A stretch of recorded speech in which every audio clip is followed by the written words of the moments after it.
¿Qué te Están pasa, buenas las Javi? pipas. Están buenas las pipas, Javi. Estoy terminando las pipas como un señor mayor. Bueno, no te preocupes. Tú, Javi, no tengas prisa, ¿vale? Tú acabas tus Entramos, pipitas. ¿no?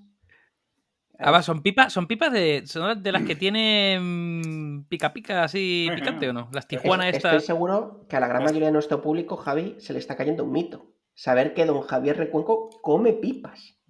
Sí, Bueno, además maravilloso. esta es Tijuana, bien de glutamato y con... Cuando la gente debe pensar que tú pues debes comer pues salmón ahumado sobre yo qué sé, Sobre el hecho de alcaparras, sobre una cama de boniatos asados. Eso es, exactamente. Claro.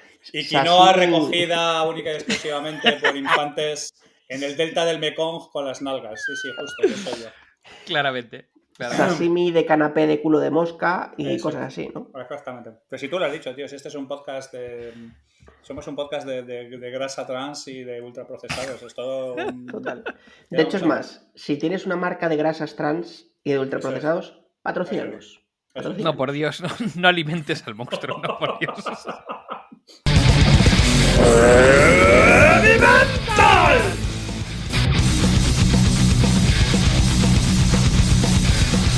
¡Hey! ¿Qué tal? ¿Cómo estáis? ¿Qué tal todo? Muy buenas de nuevo, una semana más y muy bienvenidos al Heavy Mental número 47.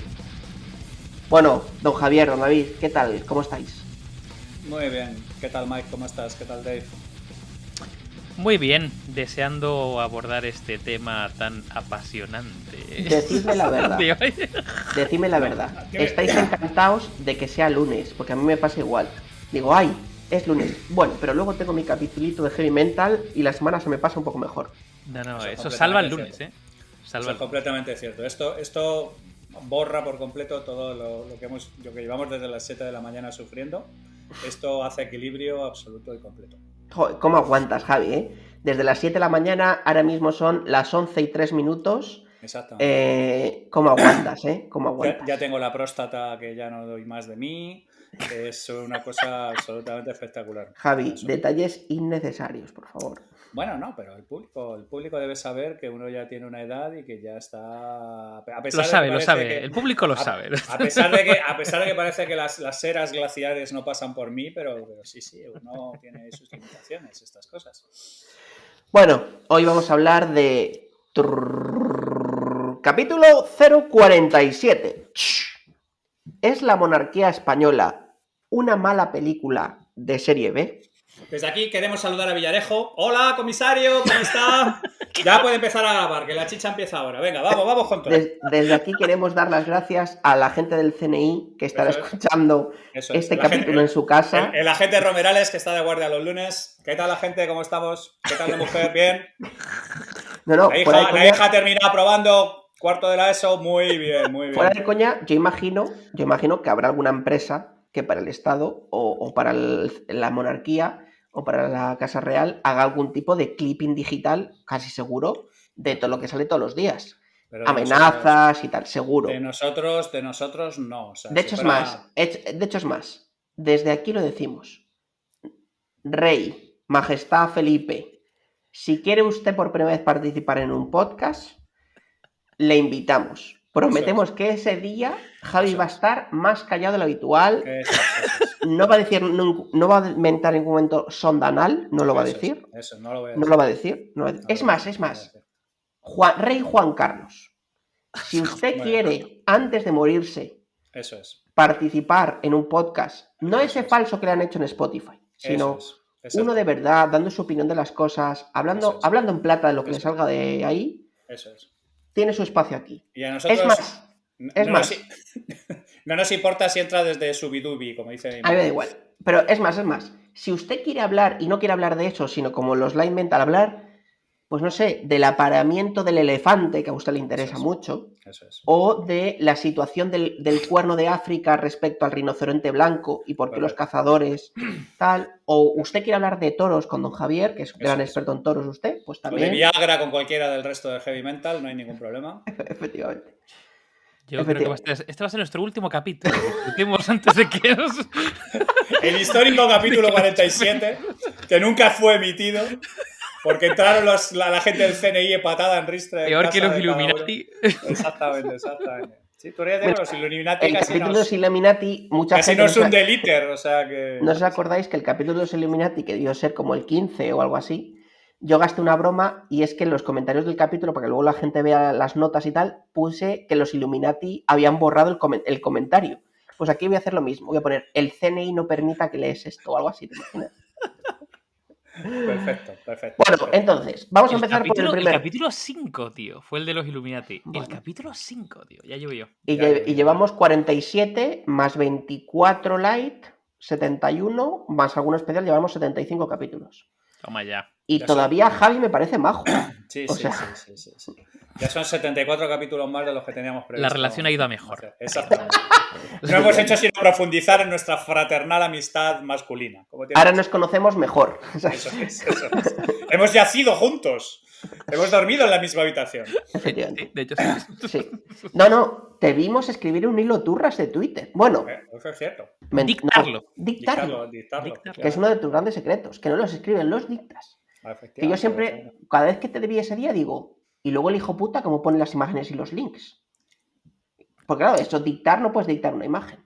No, efectivamente. O la busca. Uno tiene yo pensé, seguro que las dicta en su idioma nativo. 10010000000. Cualquiera que no hable binario, que no me dirija la palabra porque es una persona que no merece. O directamente http://3w. Se sabe las URLs de las imágenes de Google Imágenes de memoria.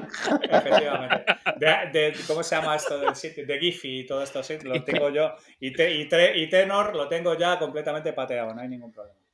Bueno, yo un día, Javi, te lo ¿Sabes que no hay imágenes de nazis, ni en Giphy, ni en Tenor, ni en no lo sabía, por ejemplo? Sí, hay varias cosas sobre las que no hay lo sabes porque has intentado buscarlo. Lo he intentado buscar varias veces. Hablando de monarquía, Javi, día, ¿vale? A ver si nos dejas que venga la CEO, la reina, ¿vale? Sí. De este maravilloso podcast. Muy bien. Y le hacemos un light mental.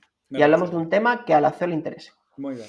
Creo que sería un capítulo de estos... Completamente de acuerdo. Podemos hablar de la injusticia de las matemáticas, de natillas, de los casimeritos también. Un tema. Oye, natillas me parece un temazo, ¿eh? Sí, no, pues te quiero decir que hay recorrido, Lo veo.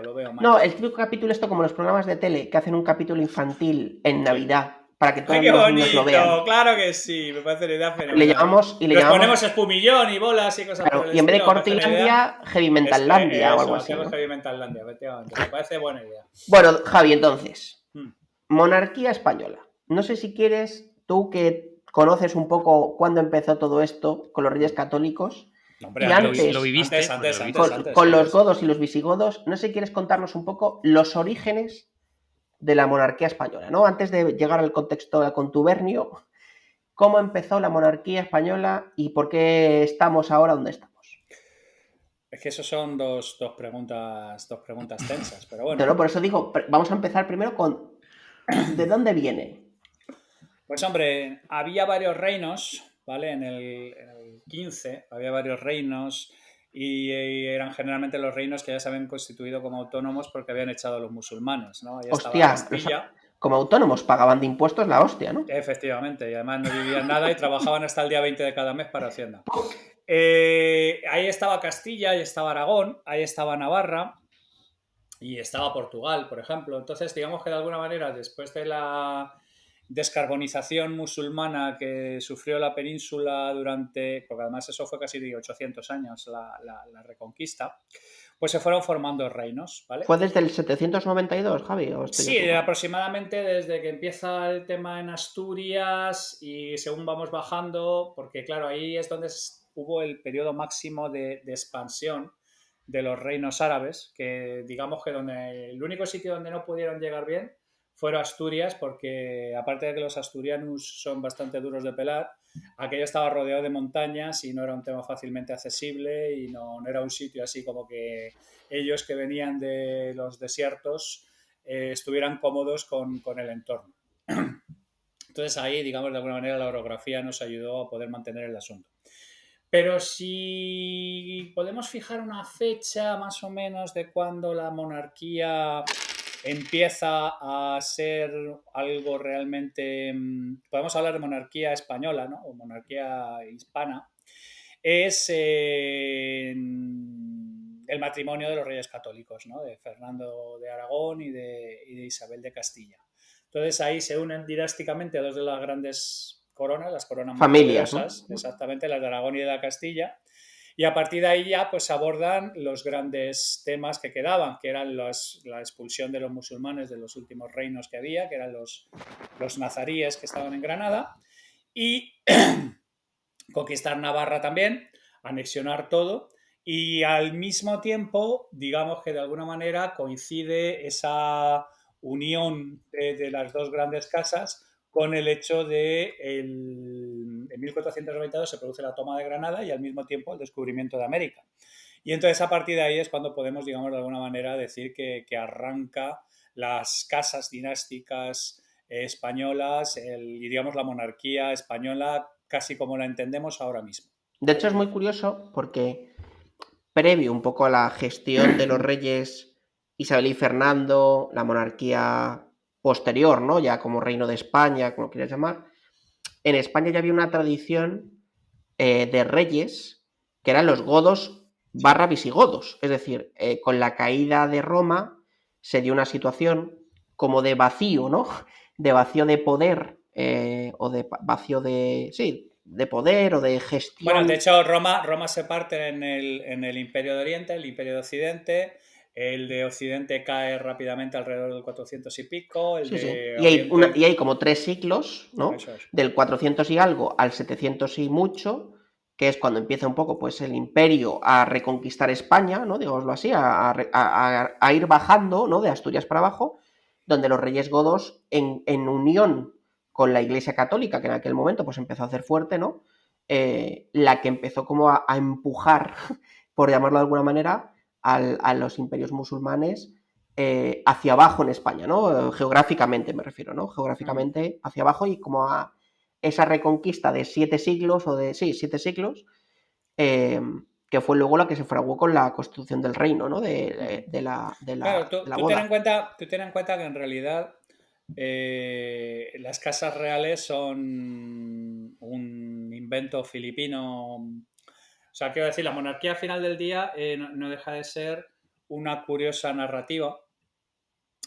Las monarquías, la mayor parte de ellas, tal y como las conocemos, son europeas, y en Europa surgen pues, de los terratenientes, los nobles adinerados, que podían mantener un ejército propio y controlar a, digamos, una zona concreta tras la caída del Imperio Romano. Tú ten en cuenta, por ejemplo, que había diferentes maneras de organizarse en esa Europa medieval. Por ejemplo, Italia es un país completamente artificial que se saca de la chirla Garibaldi y no tiene nada que ver la mayor parte de Italia entre sí, porque en realidad Italia estaba dividida en ciudades-estado, que eran ciudades, la organización allí eran ciudades, y eran ciudades las que mantenían las leyes y las que eran capaces de mantener un ejército y de alguna manera cobrar impuestos y mantener las funcionalidades que ahora mismo tenemos asociadas más bien a una nación, ¿no?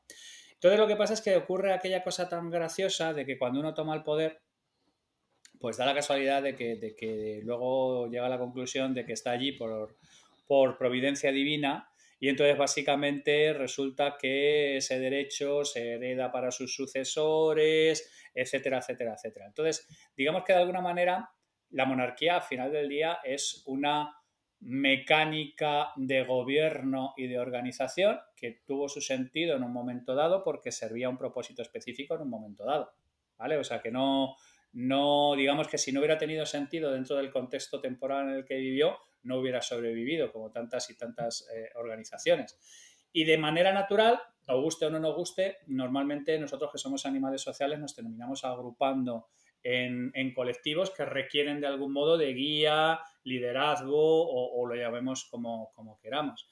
Y en realidad pues la monarquía francamente ha sido una manera de catalizarlo, que ha intentado transformarse a lo largo del tiempo, pero que no le va saliendo muy bien. pero sí, bueno, porque es que el concepto es como muy medieval y es difícilmente trasladable a día de hoy, ¿vale? David, ¿tú cómo lo ves? Sí, no, una pregunta.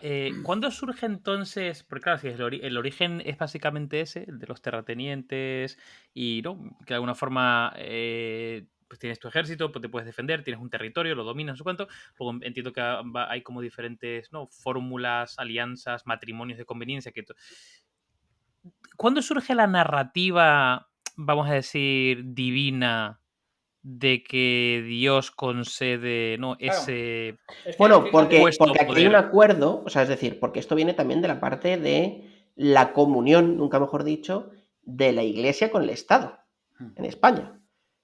Los no solo obispos, en España. bueno, en Francia, ni qué decir tiene en Inglaterra, De hecho, en donde Inglaterra forman la iglesia anglicana porque Enrique VIII se quiere zumbar efectivamente, a a Ana la prima, Bolena, el Papa le dice que no, güey, José, y el otro dice, pues me monto mi propia iglesia con casinos y furcias. O efectivamente. sea, vamos a... Como o sea, venda. Bueno, la Iglesia Ortodoxa, que es al 99%, igual que la católica romana y apostólica, solo que tiene algunas cosas porque no están de acuerdo y chimpún, ¿no? Pero ahí yo creo que viene una parte, David, de comunión entre Iglesia y Estado, ¿no? O entre Iglesia y quien gobernaba el mando. Uno Lo cual era me lleva a una reflexión bastante curiosa, que es, ¿realmente los reyes pensaron alguna vez que eran, digamos, puestos ahí por Dios? ¿O fue, digamos, un arrangement, un acuerdo que hicieron con esto? Y luego, no sé, se fue como promoviendo eso esta y... me la sé, esta es fácil, esta me la sé. No, Dale, es que en dale, serio, Javi. siempre tengo la duda, tío, porque es como, no puede ser que te montes una película que dure, no sé, 500 años. Mira, yo ¿Tú siempre... crees una cosa, David? ¿Tú crees que en la vida hay gente que tiene su propia visión de la realidad? Yo lo creo. Pues Yo creo firmemente que la peña se cree unas movidas. Yo siempre he tenido la tesis osada de que en el Vaticano no cree nadie. O sea, que toda la gente del Vaticano no cree nadie. Javi tiene la tesis de que se fue a tomar por saco. Pero la idea es muy sencilla, quiero decir. Es que No, en serio, no sí, yo existía esto siempre del... tengo la típica duda. Claro, fíjate. Cuando hay una creencia tan fuerte, yo qué sé, de la iglesia. Incluso. el terraplanismo. Bueno, sí, no, pero bueno, el terraplanismo, no sé, pero es que, joder, hay rollos que persisten siglos y siglos y siglos y dices, mira, esta peña se lo cree, ya se lo cree, o tiene una panto... O sea, o cuando le ponen en el esto de rey o le forman para no sé, para el reinado, le dan como una especie como de sobre secreto, en plan de... Sí, pero lo que que yo... sepas que Dios no tiene nada que ver con Lo que yo quiero... Pero tú simúlalo, o sea, no Perteneces al secreto, una ¿no? mierda así, Perteneces tío. al secreto. Porque... Es como la performance de los Reyes Magos.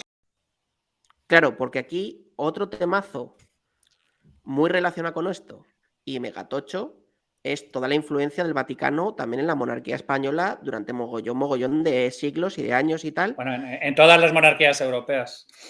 Menos la inglesa. No, en la inglesa también. Lo que pasa es que Enrique VIII se quiso follar a Ana Bolena y el Papa dijo no. Y entonces a partir de ahí dijo que él se montaba su propia iglesia con casinos y furcias y ya está, y a correr. O sea, que es que no... La iglesia ha estado metida completamente en el ajo. De hecho, ha sido posiblemente, efectivamente, la introductora del aspecto mágico en las herencias. Porque, por ejemplo, los romanos, los césares, decidía de alguna manera al Senado quién era el sucesor, ¿vale? Cuando se muere Alejandro Magno, le dicen en su lecho de muerte que quién le tiene que heredar, y él dice que el más fuerte, y entonces desata una serie de batallas intestinas y el imperio de Alejandro se va a tomar por saco. Gengis Khan, también... O sea, quiero decir, esto de la parte hereditario-mágica posiblemente tenga que ver efectivamente con la mezcla de iglesia y Estado que se produce en un momento dado en el que es un complicado dividir una cosa de la otra. Hombre, de los egipcios también venía la asignación divina, ¿no?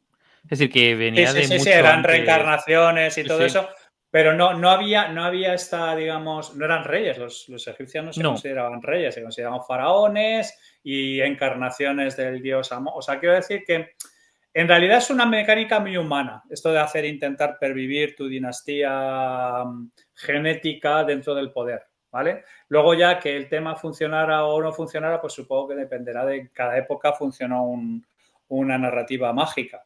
Pero evidentemente es muy tentador esto de hacer que tus herederos sean los que reciban el poder directamente y los... O sea, a ver, Corea del Norte, o sea, quiero decir, rápidamente todo el mundo se inventa, el Banco Santander, o sea, rápidamente todo el mundo se inventa una una herencia mágica para que seas que los elegidos por sangre sean los que tengan que heredar el poder de cada uno de estos sitios, porque es algo completamente humano. Esto me recuerda a la novela de La Fundación, ¿no? De Asimov, Sí. en el que estaba la dinastía, ¿no? Que había sobrevivido cientos y cientos de generaciones generando clones. O sea, tenías la persona mayor, ¿no?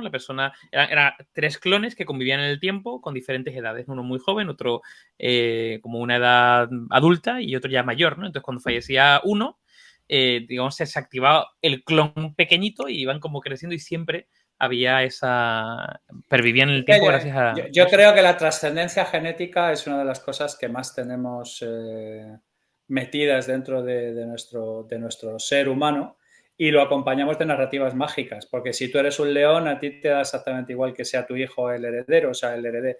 De hecho, cuando un león nuevo gana al antiguo león, lo primero que hace es eliminar la camada del anterior, se los carga absolutamente a todos. O sea, quiero decir que es un tema que está relacionado con una especie de trascendencia genética que tenemos incluida, que luego a lo largo del tiempo, según vamos sofisticando, pues lo vamos cargando de más narrativa mágica.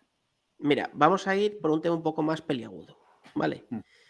Yo no sé si vosotros queréis decir si estáis a favor de la monarquía o en contra, ¿vale? Pero yo os voy a contar una opinión, Yo te lo cuento sin problemas. Una vivencia, ya sé que tú sí, una vivencia personal, ¿vale? Yo hasta aquí, hace 15 días era monárquico. Coño. Y hasta hace 15 días. He cambiado de opinión. Y os voy a contar mi experiencia vital, porque creo que esto puede ser enriquecedor para mucha gente. Creo. Bueno, yo creo que, oye, además yo lo digo abiertamente, yo era monárquico hasta hace 15 días. O 10 o 14, no sé exactamente, ¿no? Pero bueno, sí, pero hace vamos, poco. Tu caída del caballo ha sido reciente. Mira, yo siempre he pensado que la monarquía, hablo en España, ¿vale? Que la monarquía española, quizá porque me he criado en el juancarlismo, ¿no? Que yo creo es todo lo que hemos vivido, ¿no? Todos los que tal, era algo positivo. Era algo positivo porque era como un super relaciones públicas que mantenía pues la coherencia del Estado, que mantenía pues que en algunos momentos controvertidos pues dio un poco de coherencia a lo que era España como país, el reflejo de la historia, pero obviamente con la situación un poco del contexto pues de la inversión que se hace anualmente, pues que son entre 8 y 12 millones de euros aproximadamente, ¿no? Que eso al final es un coste importante, porque obviamente, aunque siempre en realidad son pepinillos, ¿eh? ¿El qué? Quiero decir, comparado con el volumen general. Contra el presupuesto global de los presupuestos del Estado y contra lo que nos costaría tener un presidente de la República.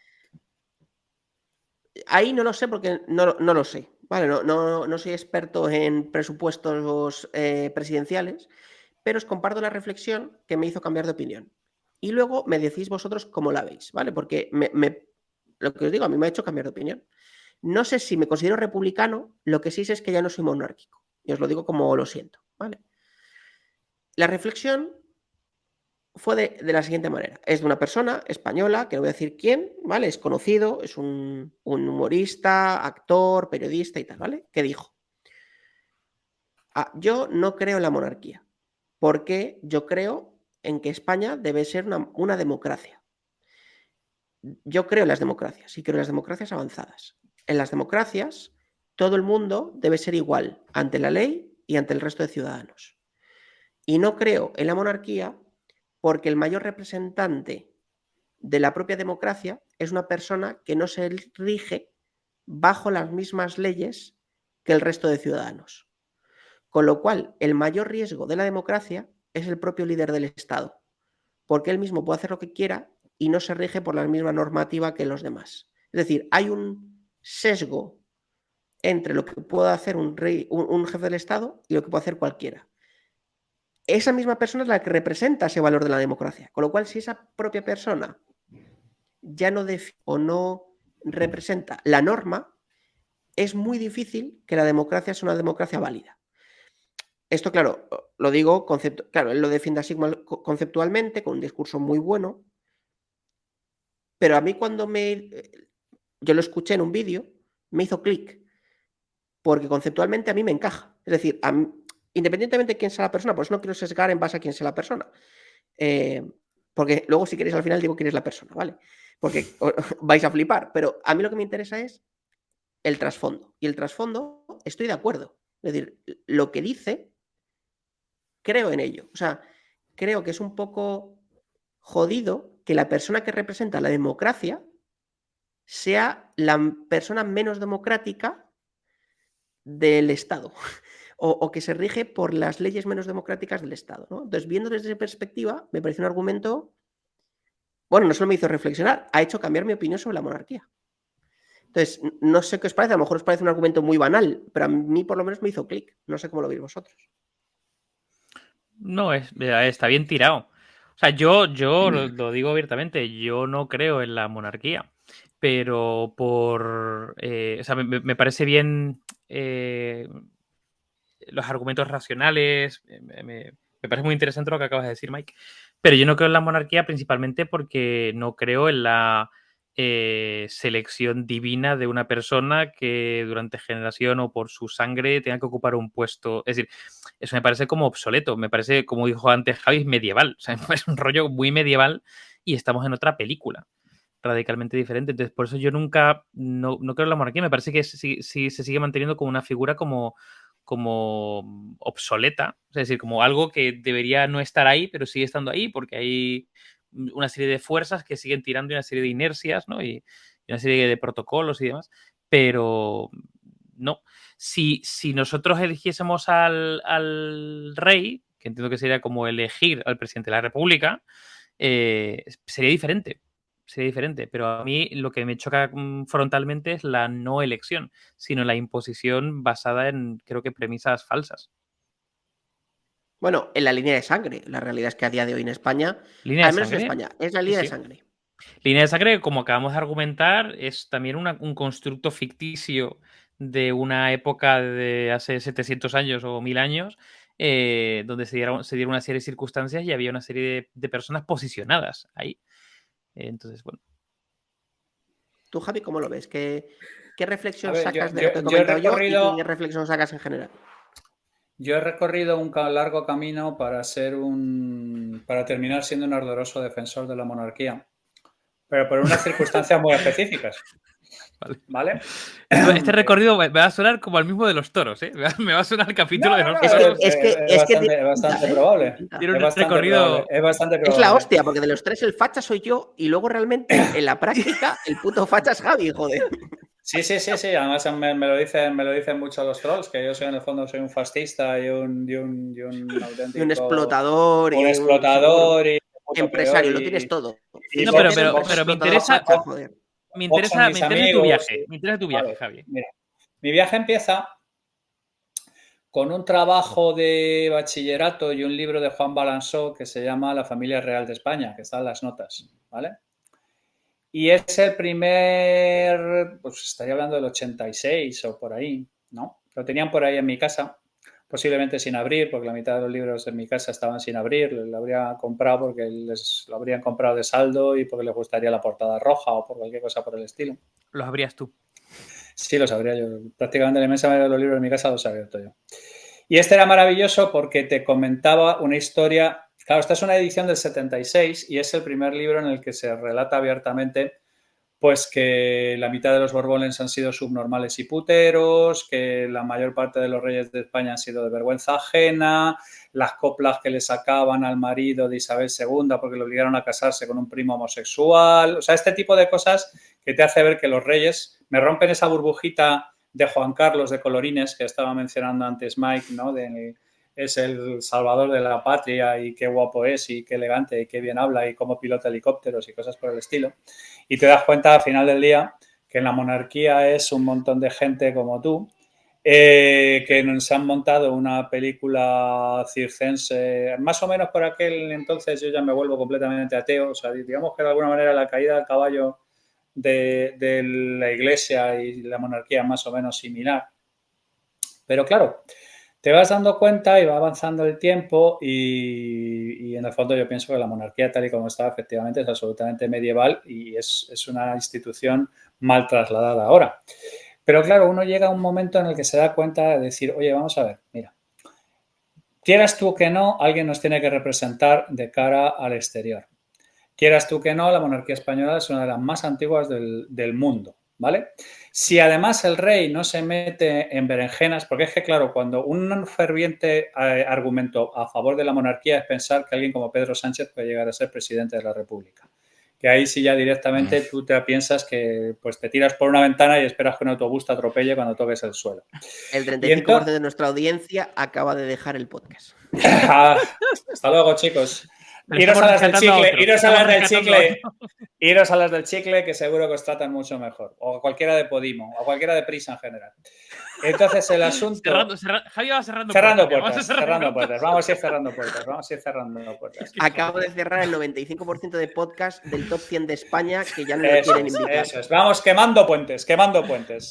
Como tiene que ser. Quemando puentes y abriendo heridas. No, en serio.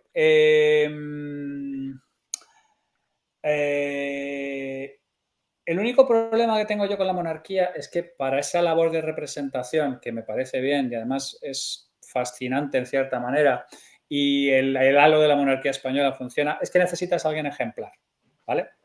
Y nuestro amigo, el emérito, ha sido la anti-ejemplaridad. O sea, quiero decir, puedes decir que coges una persona ejemplar, la elevas a la -1 y ahí tienes al emérito.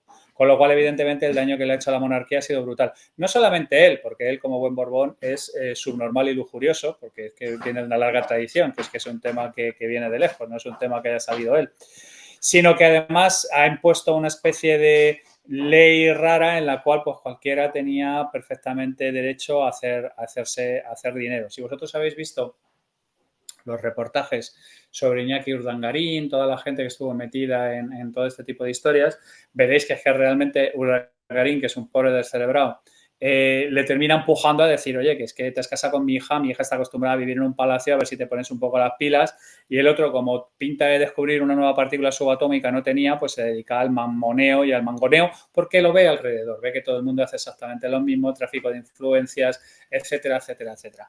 Entonces, ¿cuál es el problema? El problema es que ahora tienes a alguien, como es el rey actual, Felipe VI, que bueno, ha tenido sus líos de pichas y cosas por el estilo de jovencito, porque al fin de cuentas es algo de sangre borbona, pero parece que hay suerte y ha salido a la madre. Y entonces el problema es que el pobre chaval tiene una herencia letal absolutamente devastadora, o sea, tiene una herencia muy complicada para hacer este tipo de cosas.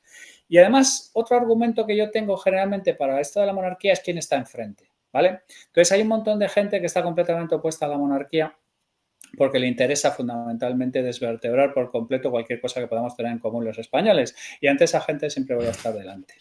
Entonces, me han hecho terminar... Espera. No he entendido bien los argumentos. Porque, claro, un argumento, por ejemplo, la monarquía más antigua del mundo, probablemente, ¿no?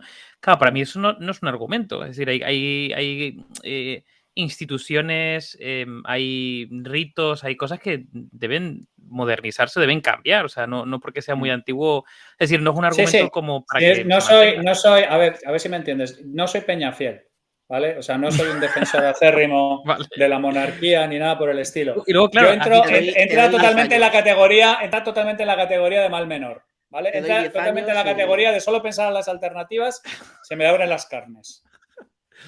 ¿Vale? Entonces, dice, bueno, por dentro de lo que cabe, si tienes a alguien que no está ideologizado por decreto y por orden, que no toma partido en un sentido por decreto y por orden, y que de alguna manera nos representa de cara al exterior asociado a un pasado, pues bueno, pues mira, me lo puedo hasta fumar. Pero sigo insistiendo que es como mal menor, ¿vale? Yo es que no es que soy monárquico, ni creo en los derechos divinos, ni creo en nada por el estilo. Pero es que solamente me pongo a pensar en las alternativas y me viene la diarrea. Y me viene la diarrea fuerte, además, explosiva. Entonces, bueno, pero fíjate, es casi por mal menor. Ahí coincidimos. Yo, por ejemplo, yo no creo en la monarquía, pero no veo alternativa. Al igual que, por ejemplo, yo pienso ya ni siquiera el presidente del gobierno, sino los candidatos a presidente del gobierno. Candidatos, porque todos son señores, ¿verdad? Sí. No hay señoras tampoco. Pero bueno, pienso en los candidatos y digo, no hay alternativa. Sí. No veo alternativa por ningún... Entonces, claro, ahí es donde colapso, pero bueno, eso tampoco sería un argumento la no alternativa para estar a favor de la monarquía en mi caso. Yo puedo estar en contra y no veo la alternativa. Decir, bueno, fíjate que ni siquiera es que esté a favor, ¿sabes lo que te quiero decir? Porque además es que tú no puedes decir, no, mira, es que este es un monárquico. ¿Monárquico de qué? Si monárquico no era nadie que no estuviera en la corte. O sea, monárquico no era nadie que no fuera de los amiguitos del rey. Nadie tenía un sentimiento monárquico. Además, nosotros hemos tenido un sentimiento monárquico muy particular, ¿vale? Que es, ¿os sabéis la anécdota de cuando vino Alfonso XII? No. Cuando vino Alfonso Creo que XII no. se montó una bulla que te mueres para darle la bienvenida, un escándalo. Y él, claro, venía del exilio y decía, joder, la madre, impresionante, ¿no? La que han montado aquí. Y uno se le acercó y le dijo, joder, pues tenía que haber visto la que montamos cuando echamos a la puta de su madre. Entonces, digamos que la relación histórica del pueblo español con la monarquía ha sido muy de darlo todo por un montón de retrasados mentales que nos han traicionado una vez detrás de otra y nos han decepcionado de una manera absolutamente brutal, con los Borbones en particular teniendo un track record realmente cojonudo al respecto. Pero sigo insistiendo, es que yo en el fondo sobre estas cosas termino siendo posibilista y me pongo a plantear las alternativas y me parecen terribles. Y además el asunto es que es horroroso, porque claro, yo desde que me leo el libro de Balanzó, te estoy hablando del 86, pues me he leído todos los libros prohibidos que te puedas imaginar sobre el rey Juan Carlos, me los he leído todos, ¿vale? O sea, no es que me haya enterado ahora viendo X-Ray, el podcast de todas las movidas. Incluso el documental este de la BBC y de la televisión Sí, francesa que sí, hablan... la tipa esta que se la trajo aquí y que el otro se dedicaba a ligar como buen descerebrado que era, o sea, era una cosa absolutamente delirante. No, pero yo me refiero, por ejemplo, el libro Os este recomiendo un de... documental muy bueno, Javi, si no lo has visto te lo recomiendo, que se llama, os lo voy a decir ahora mismo, que es de HBO. HBO documental Rey. Se llama Salvar al Rey. Este es de hace mes y Sí. medio. Javi, No, es no me lo... espectacular, tío. Pues Es Pero de los imagínate... Borbones, espectacular. de la monarquía Sí. española. Se llama Salvar al Rey y básicamente es un poco de la situación que ha ocurrido con Juan Carlos I y audios inéditos de Bárbara Rey y él hablando por teléfono grabado por el CNI. Sí, bueno, es espectacular. O sea, si tú has visto X-Ray, que es el podcast está en Spotify sobre el asunto, es espectacular. Pero claro, yo es que me he leído Un rey golpe a golpe de las Verlo, que en realidad era la tipa esta, la Rebeca Quintans. O sea, yo me he leído toda la documentación chunga sobre todas las movidas chungas del emérito cuando todo el mundo se dedicaba a limpiarle el sable a izquierda y a derecha. O sea, quiero decir que no me tiene nadie que contar qué son los Borbones, no me tiene nadie que contar de dónde venimos, no me tiene nadie que contar de dónde somos y lo conozco perfectamente. Pero claro, es que vuelvo a insistir, macho, es que te pones a pensar la alternativa y dices, madre del amor hermoso la que tenemos aquí. O te pones a pensar en cómo está funcionando el tema de la República en Italia, por ejemplo. Pues claro, Italia es un país que completamente se saca a Garibaldi de los cojones. Italia no tiene absolutamente nada que ver el norte con el sur. El italiano, además, deciden en un momento dado que es un idioma de un sitio concreto. Italia es un estado completamente artificial, que no tiene nada que ver los unos con los otros. En la mayor parte de los sitios... Como Cataluña, ¿no? Bueno, Cataluña sí, la mitad de la historieta que ha formado esta gente son películas de vaqueros, pero como en toda narrativa mágica, o sea, quiero decir, si es que la inmensa mayoría de la gente racionaliza sus deseos particulares añadiendo folclore y añadiendo un montón de cosas que no son ahí. O sea, la sardana, por ejemplo, es un baile que se inventa un jiennense. O sea, todo así. Si tú te lees, por ejemplo, un libro que yo he recomendado varias veces, que está de la invención del pasado, este de Miguel Ancho, no me acuerdo cuál es el apellido, tú te das cuenta de que la historia realmente se la saca el zeitgeist del momento y los corifeos del momento se sacan la historia del momento y se la esta. Entonces, el asunto es, yo no soy partidario de la monarquía en absoluto y de hecho he sido muy consciente desde muy joven del cenagal de mierda en el que he estado instaurada la monarquía. Pero insisto, es que me pongo a pensar en alternativas y se me abren las carnes. O sea que en este momento estamos como casi siempre, ¿no? Uno al medio, uno a un lado y otro al otro. Sí, pero es, o sea, pero es como lo casi nuestro. siempre. Es Como lo casi nuestro. siempre. Es nuestro No estamos son. ninguno de Es nuestro acuerdo. son. Pero eso mira, está Javi, bien. por 15 días no hemos estado 2 contra 1, ¿eh? Por 15 días esta vez. No, Bueno, pero yo me pues siento muy que bien. sepáis Yo me que, siento muy bien en la minoría absoluta, no tengo ningún que problema. sepáis que el argumento este era de Gabriel Rufián. Hombre, está bien. Curioso. Está bien. Y Para que dijiste que era veáis que... humorista. Para que, Sí, es que es humorista. A mí me es que parece es una una definición conversación... maravillosa. No, a ver, es una Sí. conversación que tiene Gabriel Rufián con... ay, ¿cómo se llama? Se me ha ido el santo cielo el nombre. Con el tío, un humorista, uno de gafas que tiene también Radio Gaga, espérate. Radio Gaga. Pero vamos, que Rufián como humorista me compila, ¿eh? O sea... No. Quique Peinado. Es una conversación. Sí, hombre, de la casa. Quique claro Peinado, Quique Peinado con Gabriel Rufián. Porque Rufián, es. que creo que está en lo antagónico de mi creencia política, es un tío que tiene, yo diría, top 3 podcasts ahora mismo en España, que se llama La Fábrica. Entonces, tiene un podcast en YouTube. Pero no es un podcast, es un tema de vídeos, se lleva un montón de gente, graba y cosas No, son entrevistas, es un podcast en formato entrevista, son entrevistas. Pero yo lo he visto en YouTube, no lo he oído en podcast. Bueno, me refiero a podcast en el sentido pues que es un formato así distendido, tal, o sea, no es una entrevista a machete. Y que está bastante bien, De hecho, yo le llevo siguiendo tiempo porque a mí al principio me despertó curiosidad por decir, joder, este gilipollas, de verdad es un contenido de alta calidad intelectual. He de decir, de alta calidad intelectual. Obviamente no hablan a nivel de la metafísica, hablan pues de realismo, ¿no? La situación, España, política, creencias, opinión, pero está bien, o sea, no es burdo, no es un contenido mediocre a nivel opinión, ¿no? Oye, pues se mojan, los invitados se mojan, hablan, Rufián da su opinión, ¿sabes? De hecho, yo recuerdo algunos de los capítulos donde le dicen, joder, pero es que los políticos no sé qué, y él, por Rufián, se defiende y da la opinión de pues, cuál es su trabajo, no sé qué, y muchas veces no están de acuerdo, le invita a él, pero no importa, ¿sabes? Yo creo que es interesante. De hecho, me recuerda mucho a... ¿No os acordáis la primera época que tuvo Pablo Iglesias con el programa de tele que tenía antes? De la tuerca. La tuerca, que llevaba invitados al principio que no le daban mucha bola. De hecho, llegó a llevar Se llevó a Escotado, que le dio un repaso. A Escotado, a Díaz Ayuso. Escotado le dio un repaso a Díaz Ayuso. O sea, llevaba a llevar a gente incluso que no le daba bola. Y el contenido era muy bueno, porque Escotado, por ejemplo, el que tiene Escotado con Pablo Iglesias es nivel super dios de calidad intelectual. ¿Qué pasa? Que Escotado casi le dice, vamos a ver, ¿qué me estás contando? Porque cada cosa que dice Pablo Iglesias, Escotado se la rebate en 2 frases. No, eso. Es que a mí Rufián me parece una piltrafa intelectual como Pablo Iglesias. Que claro, comparado con el resto de la clase política, pues parece un cruce entre Demóstenes y Aristóteles, pero sí, exactamente. Pero a mí me parecen muy poco solventes intelectualmente, para mí personalmente. Me he visto varios de la tuerca, y me he visto varios de la fábrica, y me he visto un torticeo de puta madre, y en cuanto llevan a alguien que no es peso pluma, pues natural, o no es de su cuerda, pues naturalmente se los folla sin condón encima de la mesa de billar, que es lo suyo. No, a ver, yo lo que creo, pero esto es un tema mío personal. No, yo lo que creo es que es interesante que se generen espacios de conversación.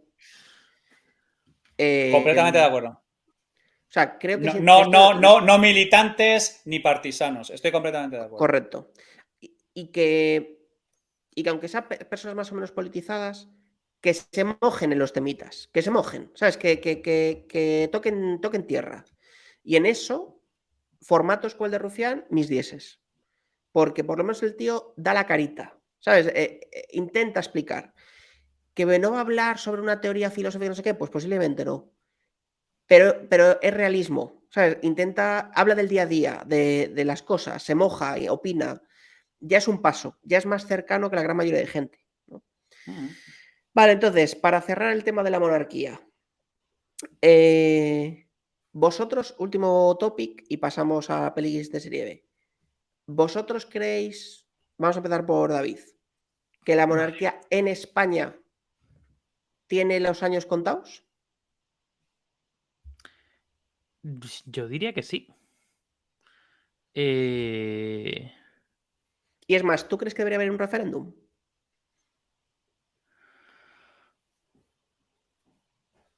Yo diría que sí. Sí, yo diría que sí. Lo de los años contados... no lo sé. O sea, a ver, claro, no lo sé porque no tenemos ni puta idea de cómo va a ir. Pero me refiero a que... No lo sé, la verdad. No lo sé, no tengo ni idea. Supongo que dependerá de...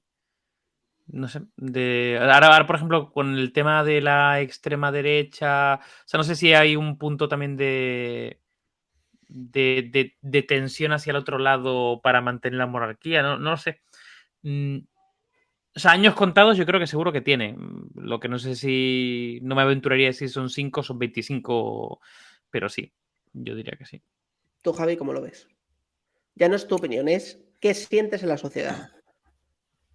Hombre, yo pienso que le pasa un poco que la Iglesia, lo mismo que la Iglesia, necesita una reformulación profunda si no quiere que en 2 generaciones desaparezca por completo. Yo ya, francamente, si desaparece la monarquía, yo no me plantearía un referéndum al respecto, porque parte de la razón de ser de la monarquía es fundamentalmente histórica y ritualista tribal. Entonces, si te la cargas, ¿por qué las vas a solventar? Por algo que no tiene ningún tipo de arraigo ni prestigio ni nada por el estilo. Os recuerdo que hemos tenido 2 repúblicas aquí, nos hemos comido 2 señoras mierdas y digamos que la tradición básica española es relativamente... Hay un cierto apoyo global hacia temas relacionados con la monarquía. Yo personalmente lo pasaría por talleres, ¿eh? O sea, yo la Casa Real, por favor, que la Casa Real me dé un par de telefonazos a ver qué es lo que podemos hacer y ya que estamos la conferencia episcopal que haga lo mismo. Pero aún así, con todo, yo creo que hay una mayoría sociológica, ¿vale?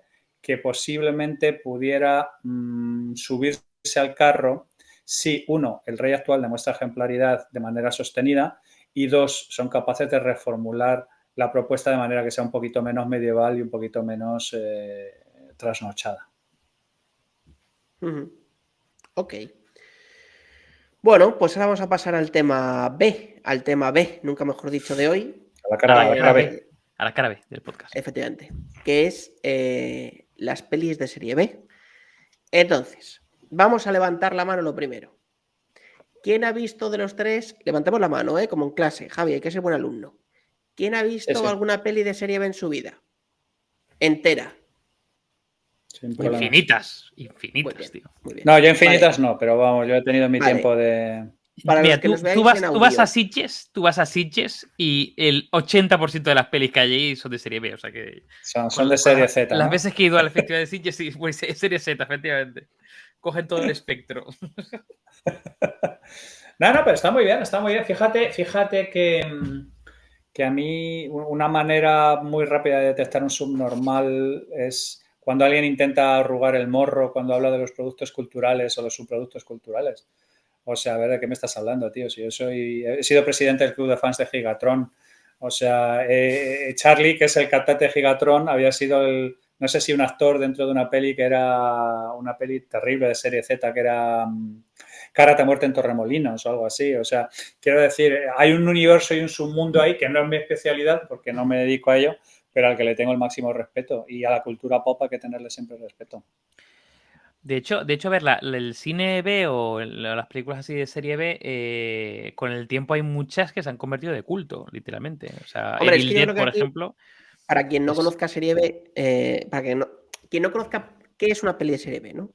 Realmente una peli de serie B se considera, grosso modo, que es una peli de serie B aquella que tiene normalmente, por definición, dos puntos claves.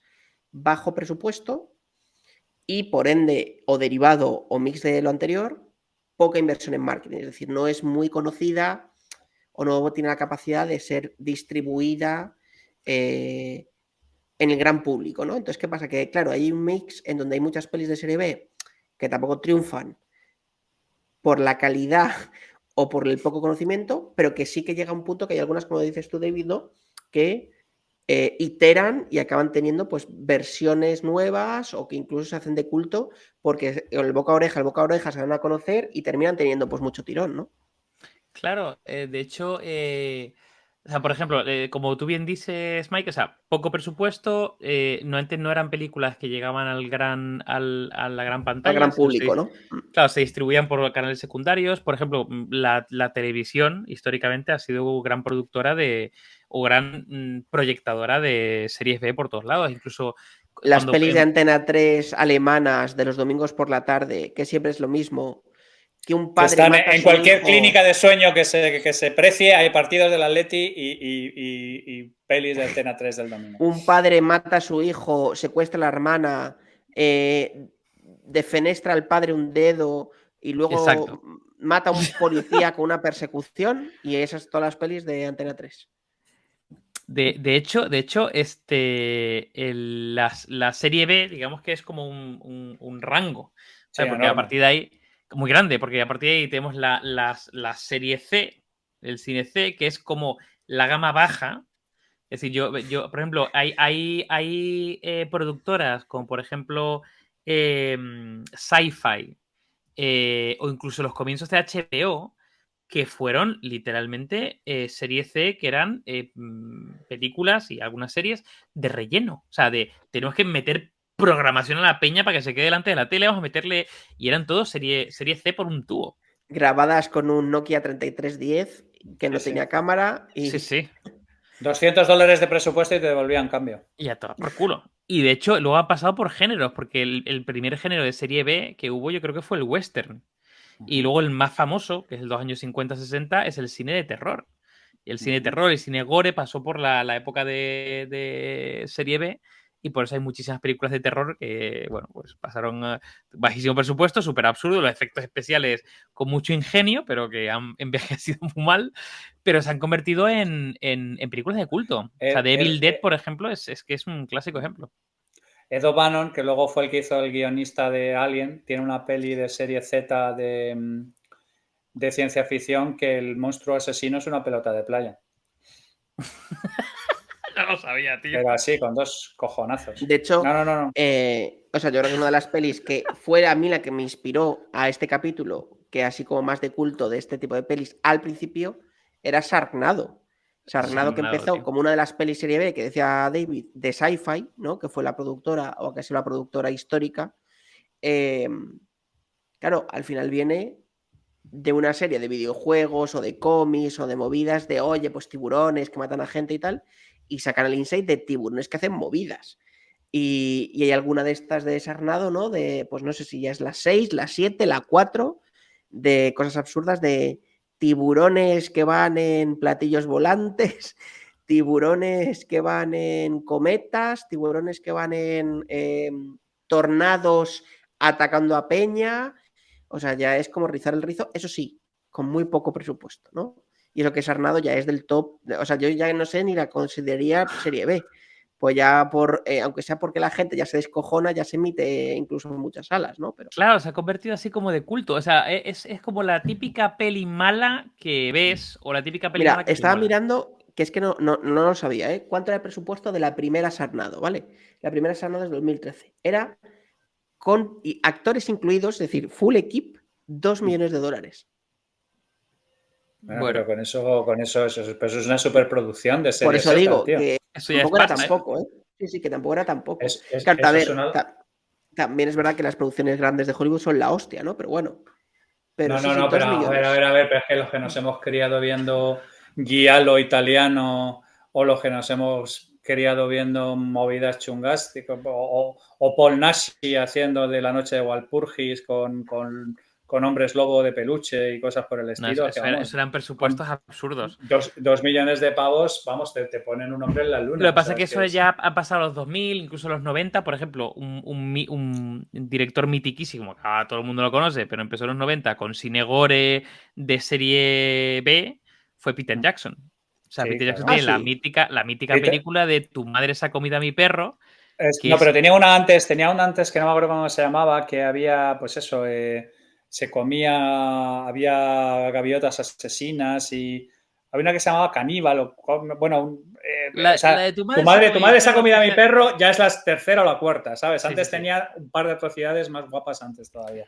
Pero bueno, vamos, Tu madre se comió a mi perro tuvo un presupuesto de 3 millones Sí. de dólares en el 92. O sea, que decir que, y luego está el caso de Tarantino, con la película esta de Grindhouse. O sea, digamos las películas que lanzó como de... De exploitation, si es que eran películas de exploitation directamente. Sí, o sea, hizo un remake de Shaft con la Black Exploitation. O sea, Tarantino es que es un tío que estaba en un videoclub, entonces se conoce toda el... es súper fan del cine Z y demás. Z, Pero me refiero que con todo este de Grindhouse, el tío se gastó una auténtica millonada, en plan de cientos de millones, para recrear el rollo de las Giallo, la pelis guarrería de... esta. Es la leche, tío, la leche. Pero Bueno, es que dicen además que, es que... Sí. que ha habido una gran influencia, estuve leyendo, porque en los años 2000 perdón, en los años 2000-2015, en ese ratio, ¿no? Que fue donde explotó un poco el concepto serie B a nivel mainstream de muchas de esas películas, ¿por qué petó? Y parece ser que un gran impulsor de la serie B fue Netflix en Estados Unidos. No sé si lo sabéis vosotros. Porque Netflix podía comprar los derechos muy baratos y lo que hacía era aumentar la colección. Entonces, claro, si tú buscabas por temáticas concretas, ¿no? Pues oye, yo qué sé, me voy a inventar. Extraterrestres, ¿no? Claro, superproducciones de extraterrestres que Netflix podía comprar derechos, a lo mejor había 3 al año. Claro, si empezaba a meter series B, a lo mejor tenía 15 o 25, ¿no? Dentro del catálogo de Netflix, cuando todavía enviaba en correo postal, ¿no? En Estados Unidos. Entonces, claro, una peli de 2 millones, ¿qué le costaba a Netflix comprar los derechos para distribuir, alquiler en, yo qué sé, en DVD? Pues a lo mejor le costaba 100.000 pavos. Claro, versus una superproducción que a lo mejor le cobraban 10 de Canon, ¿no? Entonces, me pareció muy interesante. Eso no deja de ser tan diferente de los paquetes que hacía José Frade o los que compraba Enrique Cerezo y tal, pero esos eran normalmente comedias y cosas por el estilo, pero Flixolé y todo este tipo de cosas han hecho a base de ese tipo de Flixolé, filming, sí. de ese tipo de catálogos. No, a ver, vamos a ver, si es que tienen un Bueno, es que valor. hay los productores en España, yo creo que esos dos que has nombrado, una de las cosas, o sea, sobre todo Cerezo, una de las mejores cosas que tiene es la capacidad de catálogo que tiene. Es que yo no Sí, recuerdo ahora mismo cómo era la historia, pero creo que Cerezo era como de los productores del mundo con más catálogo propio. sí, O sí, sea, sí, sí. de derechos de explotación de más catálogo propio. No me acuerdo ahora mismo, lo buscaré. No sé si era como 700 películas o 900 películas. Más. Solamente de Entonces, Frade creo que cogió como 1000 y pico, o sea, no, tiene una entonces una locura. barbaridad, porque claro, la capacidad de explotación o de montar un Flixolé o de lo que sea, ¿no? O de vender los derechos o lo que sea, es brutal, ¿no? Porque ese tipo de productores, claro, que eso en Estados Unidos, Javi, yo creo que también la competencia hace que esté más repartido, ¿no? Es decir, ya Bueno, claro, simplemente es que la allí hay competencia, majors. Aquí además claro, la ley Miró se cargó la industria cinematográfica por completo y quiero decir que al final del día pues los grandes estudios, los Izaro Films, todo este tipo de cosas los realizaban, pues se fueron todos a la mierda y digamos que gente como Cerezo y tal se fueron quedando con los restos de un montón de de los productoras demás. que se fueron O directamente al sea, guano. estoy O sea, leyendo que Enrique Serra tiene más del 70% de los Eso es. títulos sí, producidos sí, del sí. cine español. Sí, sí, sí, sí, sí, sí, sí. Si es que no sé cómo era el cálculo, pero es que es que esto lo leí de verdad, que parte de su fortuna, David, era por lo que generaba todavía los derechos de reproducción, de guión, Sí, de no sí. sé qué. Pues claro, imagínate si tienes, no sé, 1000 películas, lo que sea, ¿no? Y cada película te sigue dando, pues no sé, 200 euros al mes, o lo que No. sea, ¿eh? Sí, de media lo que sea, es una pastaca absurda, Claro, tío. porque entre guión, claro, porque hay muchas cosas que se explotan todavía, ¿no? De las pelis, los guiones, si se reproducen, si se sacan me lo invento, en el tren, en el avión, en no sé qué, Sí, hay una muchísimas ventanas de recopilación, explotación. una recopilación de las mejores películas de los 70, yo qué sé. O que si te la quiere poner Movistar Plus en su catálogo. Sí, Pues sí. claro, a poco que le saques, oye, que pegas un pelotazo cada año con una, claro, es que sigues teniendo ahí un rucurru maquinita que te va dando. Qué fuerte, tío. ¿Y qué peli vosotros de serie B? O sea, ¿tenéis alguna peli concreta de serie B que a vosotros os mole? O sea, en plan que os mole mucho, que digáis, a ver, no es de culto, pero a lo mejor a No, mí esta me flipa. a mí muchísimas y de muchos géneros. Yo he hablado pues ya hablé en su momento que a mí me gusta mucho las pelis de Pajares y Esteso. Yo hice Roque 3, me parece una obra maestra. Pero, por ejemplo, El bueno, el feo y el malo es puro western, spaghetti western. Y es una Sí. película de la hostia y Sergio León es la hostia. Y si vosotros habéis visto el documental de Ennio Morricone, se os caen los cojones al suelo.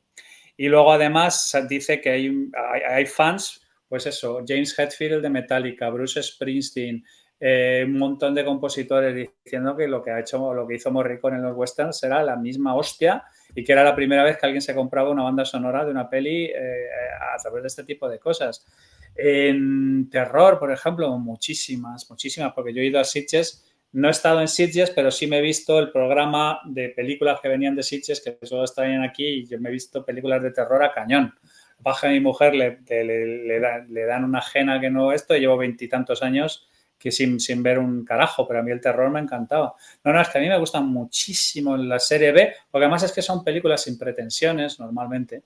Ahora hay una cosa que es el terror elevated, ¿no? Esta especie del terror fino, donde hay películas como Hereditary, cosas por el estilo, que es como que están intentando elevar un poco el listón del asunto. Y hay Está muy algunas bien que sí, Hereditary. a mí en general es que el terror me gusta mucho. Es que a mí el género me gusta muchísimo. Sí, a mí también. Yo entiendo que en general el intelectual levanta la nariz y dice, por Dios, donde esté Godard o donde esté la Nouvelle Vague o donde esté Kieslowski o donde esté una película iraní sin subtítulos y cosas. No, pero es que a mí me ha gustado muchísimo el género durante mucho tiempo. Baje llevo 20 y tantos años sin ver una puta mierda porque no me da la vida y porque tuve que priorizar. Pero yo no, yo me siento súper identificado con el género B y la cultura popular como fuente de muchísima satisfacción y de muchísimo valor, mucho más allá que la alta cultura, la ópera y un montón de cosas que a mí me gustan mucho, pero que digamos que no han tenido acceso la mayor parte de la gente a ellos. ¿Cuántas películas dobles os habéis visto en cine de verano con Ator el Poderoso y yo qué sé, y también Los Ángeles Comen Judías, con Bud Spencer Montón, y tío. Terence Hill? O sea, yo soy muy defensor, a pesar de que no soy consumidor y desde hace mucho tiempo que ya no, yo soy súper defensor de la serie B, de las pelis de culto y de todo este tipo de movidas. Yo por antes la película así más de serie B que recuerdo y que me la he visto 1000 veces, tío, es la de Evil Dead, probablemente. Luego a partir de ahí hay 1000, o sea, por ejemplo, una película considerada como serie B, que también es mitiquísima y que se han hecho hasta musicales, es la tienda de los horrores, la pequeña tienda de los horrores. Little Shop of Horrors. Es mitiquísima, tío, y es un peliculón. Y luego, por ejemplo, a mí hay... Pero Frankenstein, o sea, esta de... ¿Cómo es la de Frankenstein? El pequeñito Frankenstein. El No, jovencito bueno, Frankenstein. no. El de Frankenfurter, que era The Rocky Picture Horror Show. De Rock, sí, Se hace también una película, musical. un musical, un montón de...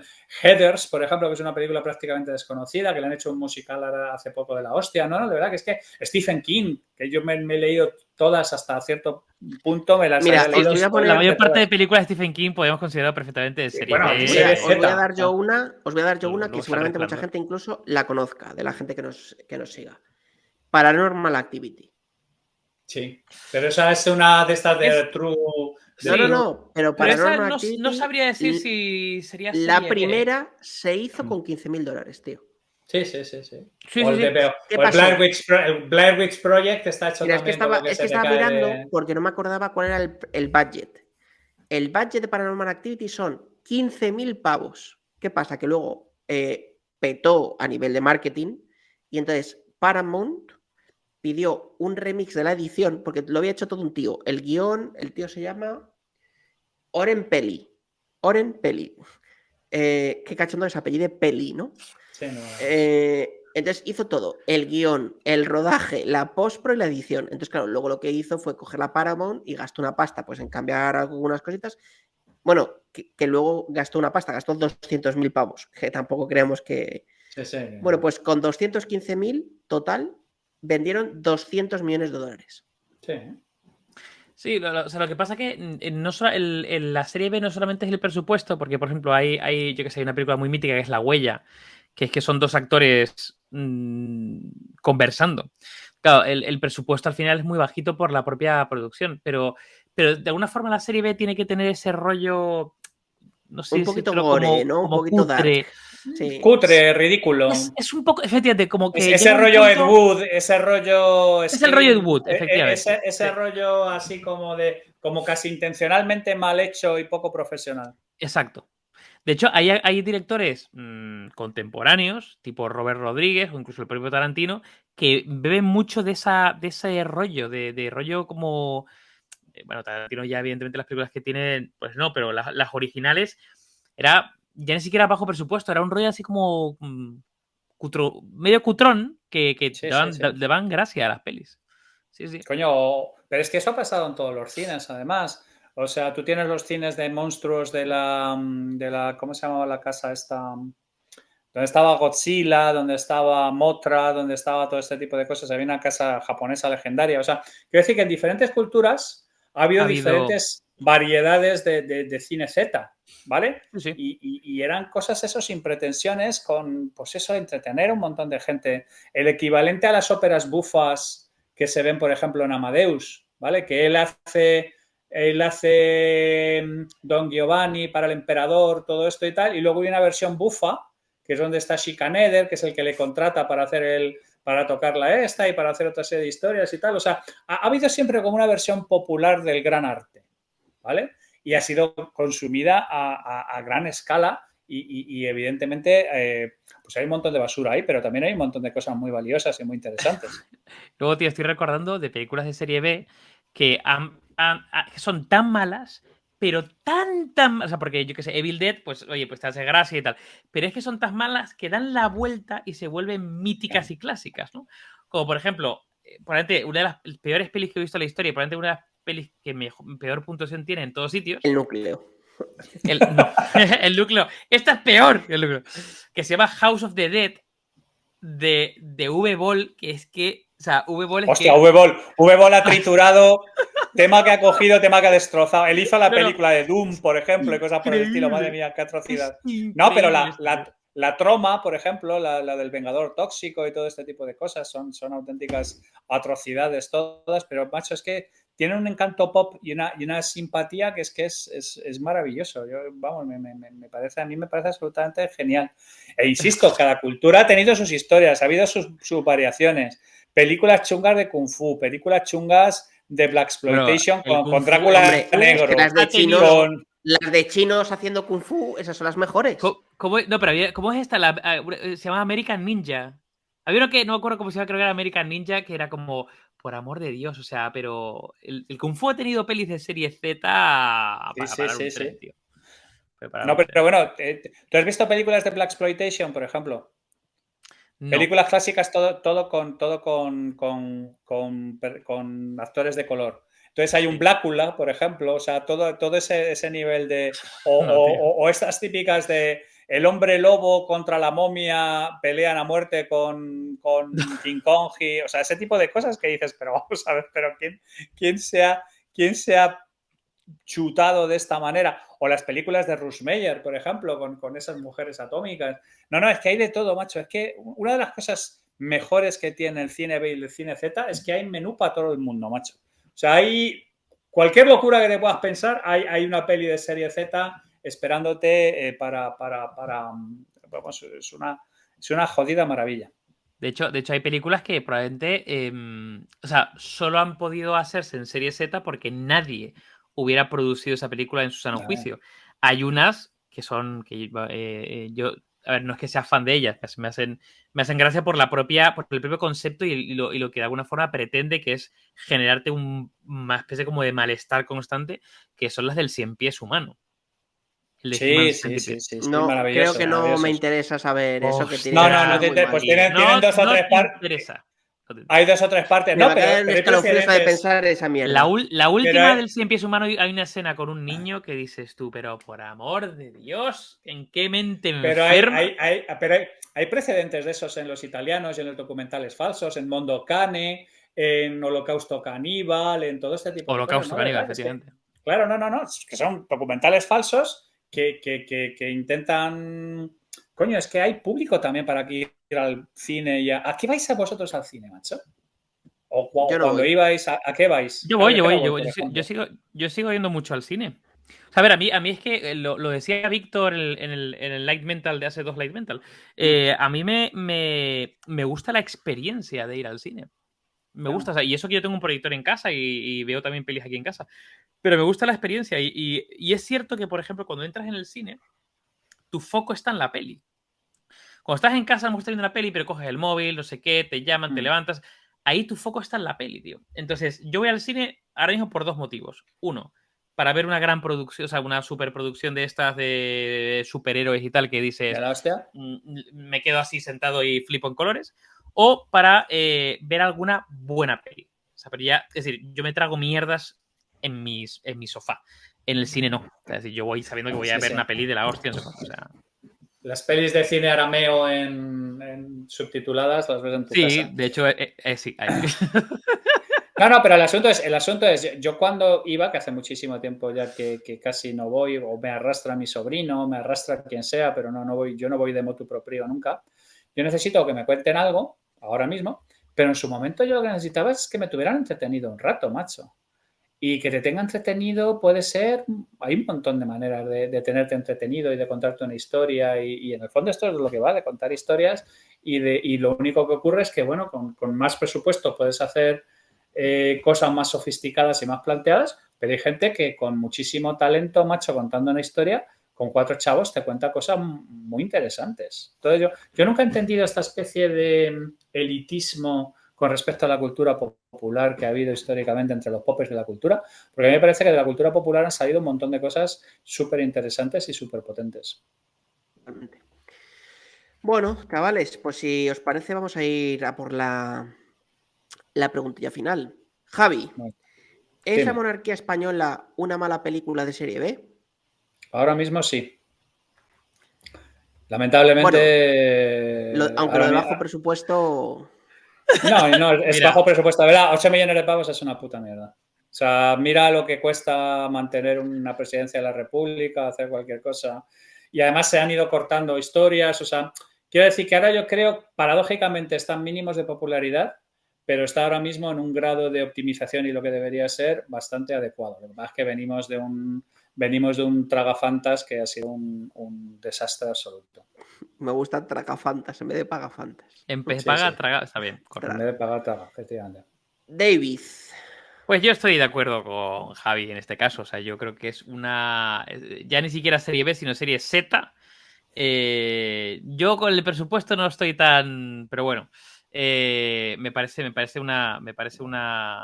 No sé. O sea, me parece que genera el mismo efecto que las series que las pelis de serie B. Que es que es todo tan absurdamente que se vuelve hasta como. No sé cómo decir la palabra. Se vuelve hasta como Como cómico, ¿no? Como lo nostálgico. terminas apreciando. Sí, como que lo terminas apreciando porque da la vuelta. Pues yo creo que con la monarquía a mí me pasa eso, que da la vuelta tan grande que dices, bueno, pues ya le empieza a coger cariño. Bueno, yo creo que no es una mala película de serie B. Es una buena película de serie B. Yo creo que es de serie B, pero quizás es buena. Quizás es buena. Al menos la actual.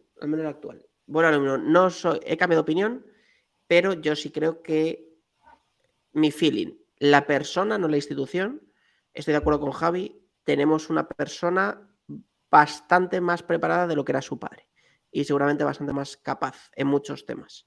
O por lo menos lo parece, o lo aparenta.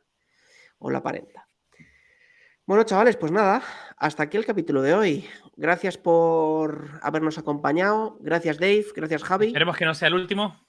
Eso es, Y efectivamente. para Support. Villarejo, que era de broma. Animus Yocandi. CNI, come GB esta. Eso es.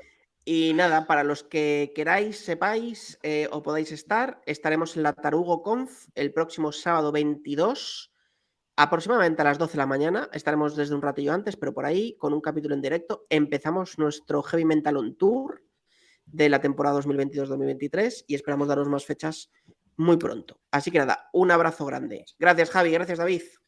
Salud y ciencia, perras. Chao.